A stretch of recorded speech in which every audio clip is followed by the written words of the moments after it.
and the Peacocks.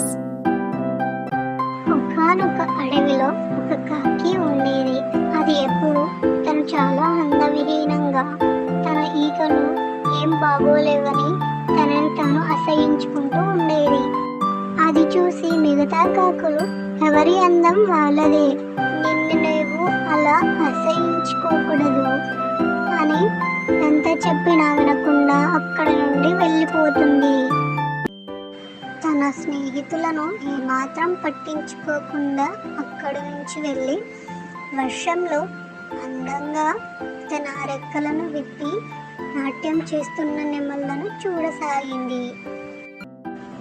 కొద్ది సమయం తర్వాత అలా నాట్యం చేయగా కింద పడ్డ నెమలి ఈకలను తీసుకుని తన తోకకు అతికించుకుంది. అలా కాకి నెమలి ఈకలను అతికించుకొని, ఇప్పుడు నేను కూడా నెమలిలాగా చాలా అందంగా ఉన్నాను, నాకు కూడా నెమలిలాగా అందమైన ఈకలు ఉన్నాయి అంటూ మిగతా నెమలిలతో నాట్యం చేయడం మొదలుపెట్టింది. అది చూసి నెమలి ఇలా అంటుంది, నువ్వు ఏం నెమలివి కావు, ఇక్కడ నుంచి వెళ్ళిపో అని కోపంగా కాకితో అంటుంది నెమలి. కాకి చాలా బాధతో తన ఇంటికి తిరుగు ప్రయాణం అవుతుంది.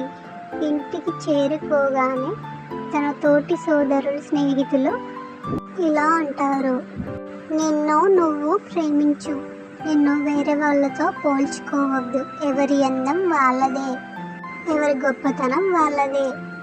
ఈరోజు కథలోని నీతి వచ్చేసి, మీరు మీలాగే అందంగా ఉంటారు, కానీ మీరు ఎవరితోనూ పోల్చుకోవద్దు, ఎవరి అందం వాళ్ళదే, ఎవరి గొప్పతనం వాళ్ళదే.